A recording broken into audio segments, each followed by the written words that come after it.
Assalamualaikum warahmatullahi wabarakatuh ya. Di sesi kali ini Ibu akan menyampaikan mengenai dasar-dasar dari perpajakan ya, dasar-dasar dari perpajakan.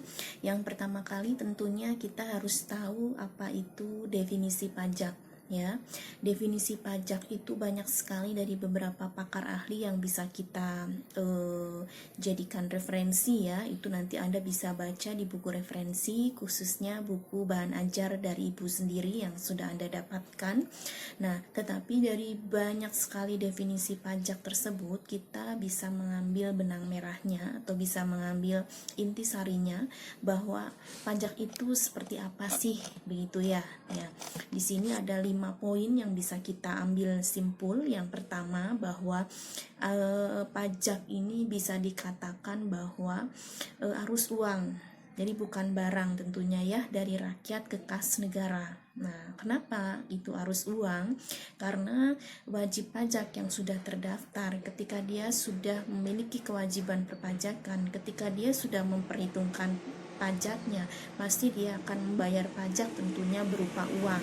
Jadi nggak mungkin dia membayar dengan melalui barang. Nah, kemudian yang kedua yaitu pajak dipungut berdasarkan undang-undang. Nah, di sini tentunya semua perpajakan yang ada di Indonesia itu ada aturannya di dalam undang-undang pajak. Jadi tidak asal ya. Jadi memang sudah ada aturan hukumnya atau payung hukumnya. Nah, tentunya ini bisa dikatakan dapat dipaksakan. Karena apa? Karena itu sudah menjadi kewajiban kita sebagai wajib pajak, seperti itu.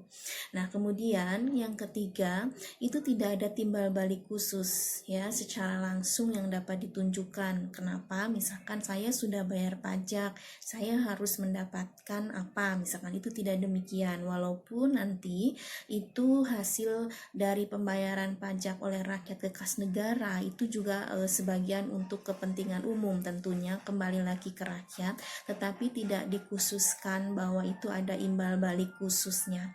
Kemudian poin yang keempat bahwa pajak itu digunakan untuk membiayai pengeluaran-pengeluaran secara umum, tentunya untuk kemakmuran rakyat ya. Jadi kembali lagi ke rakyat, jadi bisa dikatakan bahwa dari rakyat dan untuk rakyat. Nah, poin yang kelima bahwa pemungutan dapat dilakukan baik oleh pemerintah pusat maupun pemerintah daerah. Nah, makanya kita sering kenal ada istilah yang namanya pajak pusat dan pajak daerah. Nah, itu ada 5 poin mengenai karakteristik pajak ya, seperti itu.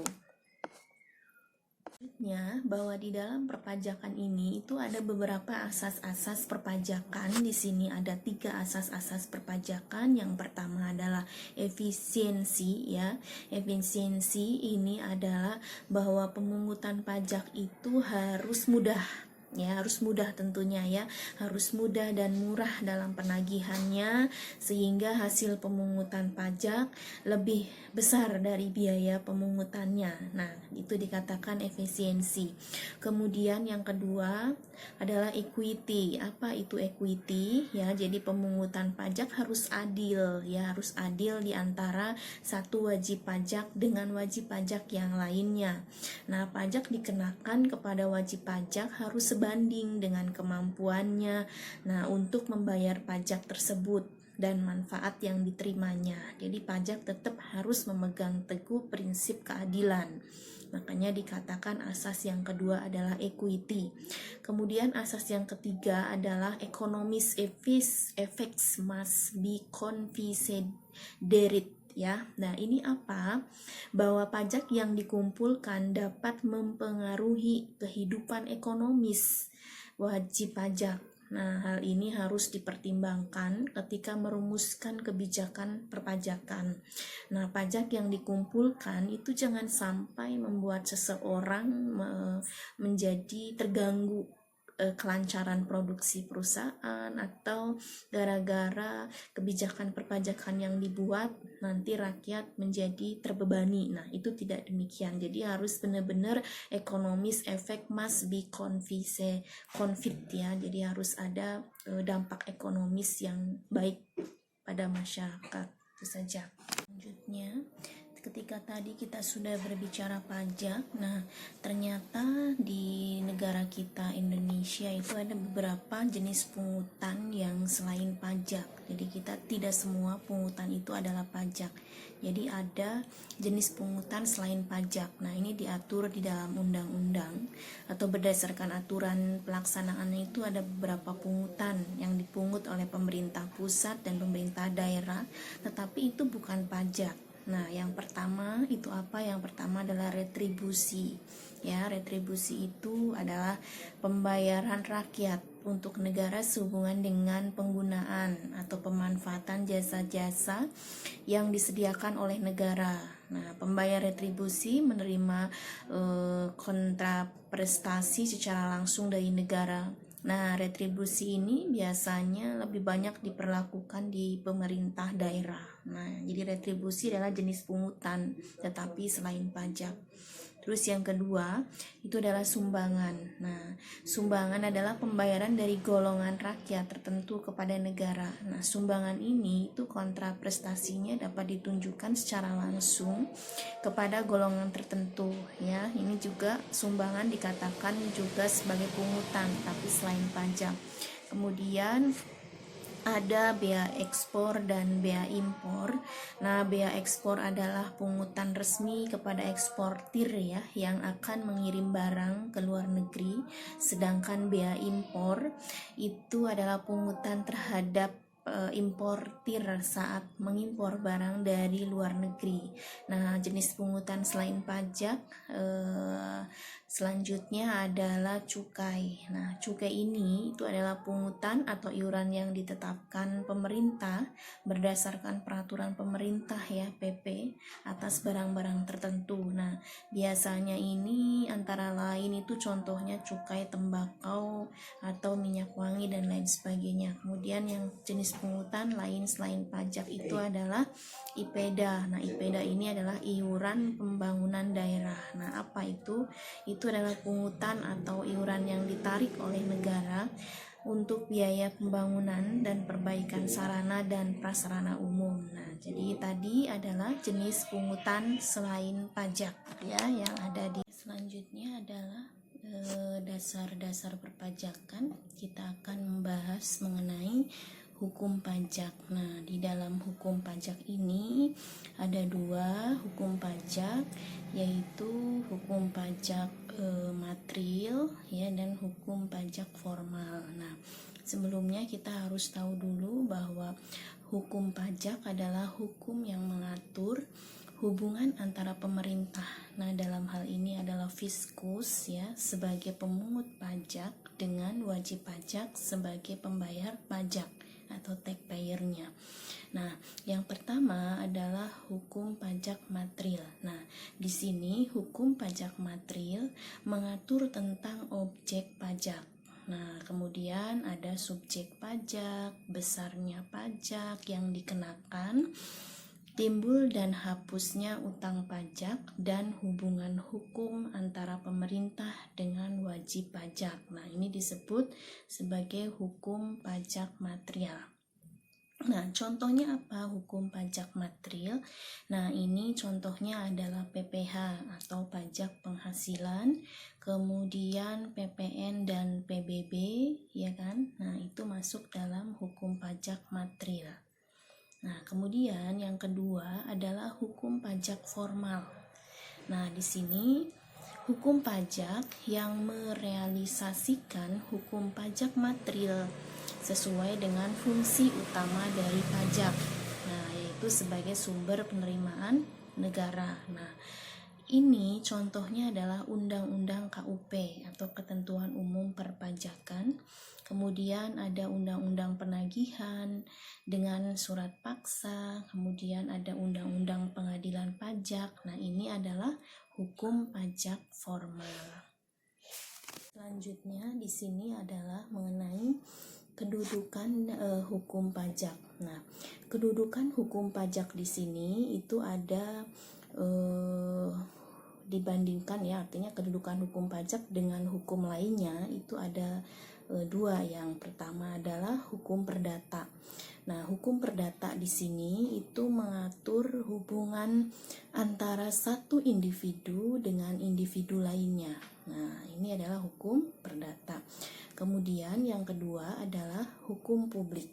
Nah, hukum publik di sini itu mengatur hubungan antara pemerintah dengan rakyatnya, yang dimana rinciannya itu ada hukum tata negara, ada hukum tata usaha negara, ini terkait dengan hukum administrasi negara, kemudian ada hukum pajak, kemudian ada hukum pidana.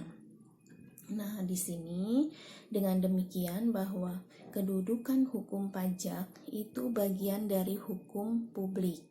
Nah, ya kan? Jadi hukum pajak itu adalah kedudukannya, bagiannya dari hukum publik.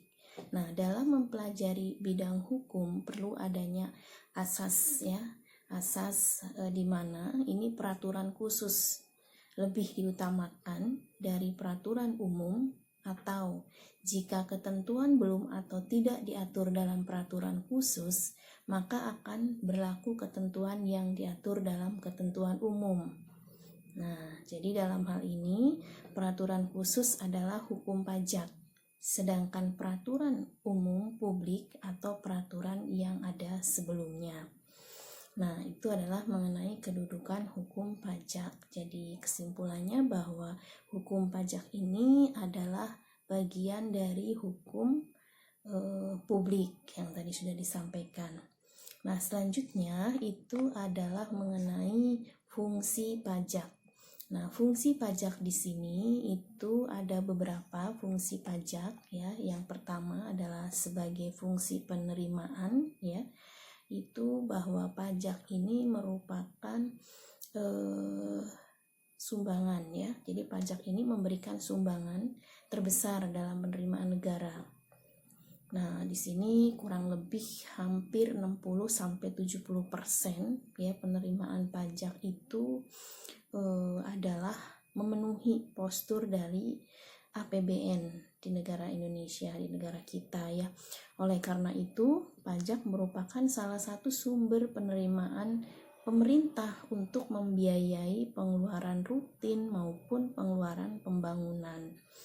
Nah, di sini contohnya misalkan bahwa dikatakan fungsi pajak sebagai fungsi penerimaan, bahwa penerimaan pajak sebagai salah satu sumber penerimaan APBN di negara kita. Nah, kemudian yang kedua, bahwa fungsi pajak ini juga sebagai fungsi mengatur. Tadi selain sebagai fungsi penerimaan. Nah, fungsi mengatur di sini itu bahwa pajak ini berfungsi sebagai suatu alat untuk mengatur masyarakat atau melaksanakan kebijakan pemerintahan dalam bidang sosial dan ekonomi. Contohnya misalkan kita ketahui ya bahwa di masa pandemi COVID itu sangat berpengaruh signifikan terhadap kegiatan ekonomi di negara kita. Maka dalam hal ini pajak itu sebagai salah satu fungsi yang mengatur sehingga ada kebijakan-kebijakan terkait pajak dalam masa pandemi COVID saat ini. Misalkan adanya pajak yang ditanggung oleh pemerintah dan lain sebagainya. Nah, makanya muncul kita sekarang tuh ada istilahnya insentif pajak di masa COVID. Nah, ini salah satu menunjukkan bahwa pajak sebagai fungsi mengatur ya, fungsi mengatur dengan launchingnya insentif pajak yang diberikan oleh Direktorat Jenderal Pajak, dalam hal ini adalah Kementerian Keuangan. Nah, tadi contoh fungsi mengatur sudah Ibu sampaikan, salah satunya adalah bahwa pajak ini memberikan insentif pajak atau kita kenal dengan tax holiday. Nah, di sini untuk mendorong peningkatan bisa dalam investasi dalam negeri dan lain sebagainya.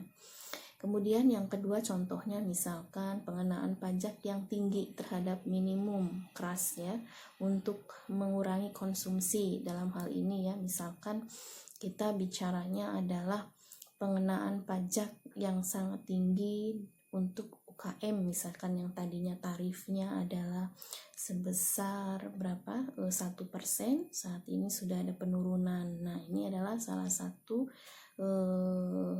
wujud contoh yang menunjukkan bahwa pajak adalah fungsi mengatur. Kemudian ada juga pengenaan pajak tarif 0% atas ekspor untuk mendorong peningkatan ekspor produk dalam negeri. Nah, ini salah satunya juga ada pengenaan pajak tarif pajak 0% ya, seperti itu. Jadi, kita ketahui, kita bisa simpulkan bahwa fungsi pajak itu ada dua. Yang pertama adalah sebagai fungsi penerimaan, yang kedua sebagai fungsi mengatur.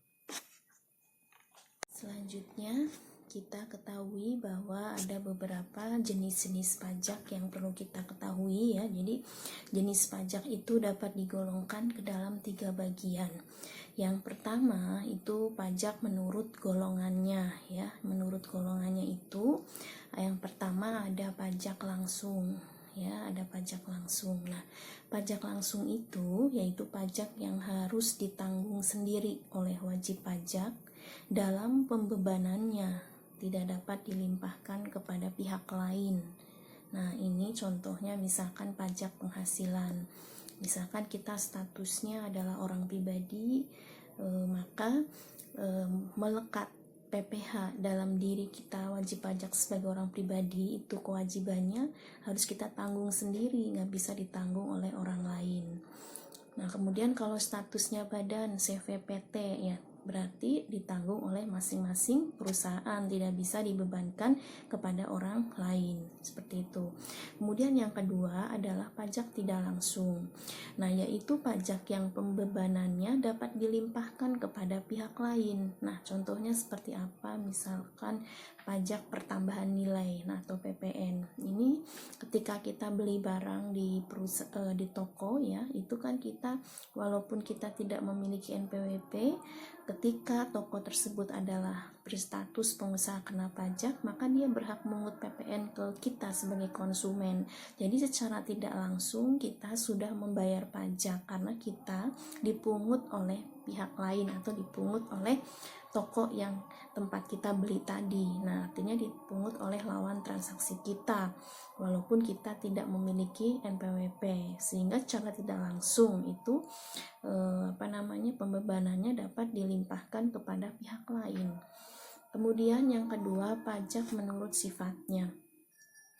Nah, di sini ada pajak subjektif ya, yaitu pajak yang berpangkal atau berdasarkan pada subjeknya, dan selanjutnya dicari syarat objektifnya dalam arti memperhatikan keadaan diri wajib pajak. Nah, ini contohnya pajak penghasilan. Kemudian pajak objektif. Nah, yaitu pajak yang berdasarkan objeknya tanpa memperhatikan keadaan diri wajib pajak. Ini contohnya pajak pertambahan nilai. Selanjutnya itu adalah pajak menurut pemungutannya. Nah, di sini ada dua, yaitu pajak pusat dan pajak daerah. Nah, pajak pusat yaitu pajak yang dipungut oleh pemerintah pusat dan digunakan untuk membiayai rumah tangga negara. Contohnya ada pajak penghasilan, PPN, dan PPNBM. Nah, kalau pajak daerah, pajak yang dipungut oleh pemerintah daerah dan digunakan untuk membiayai rumah tangga daerah. Contohnya misalkan ada pajak provinsi. Nah, pajak provinsi ini ada pajak kendaraan bermotor, pajak bahan bakar kendaraan bermotor, dan ada misalkan pajak air permukaan. Nah, kemudian pajak kabupaten atau kota, misalkan kita kenal ada pajak reklame, pajak penerangan jalan, pajak hotel, pajak restoran, pajak hiburan. Nah, itu adalah pajak daerah dari pajak kabupaten atau kota. Nah, cukup itu saja untuk sesi 1 perpajakan, dasar-dasar perpajakan.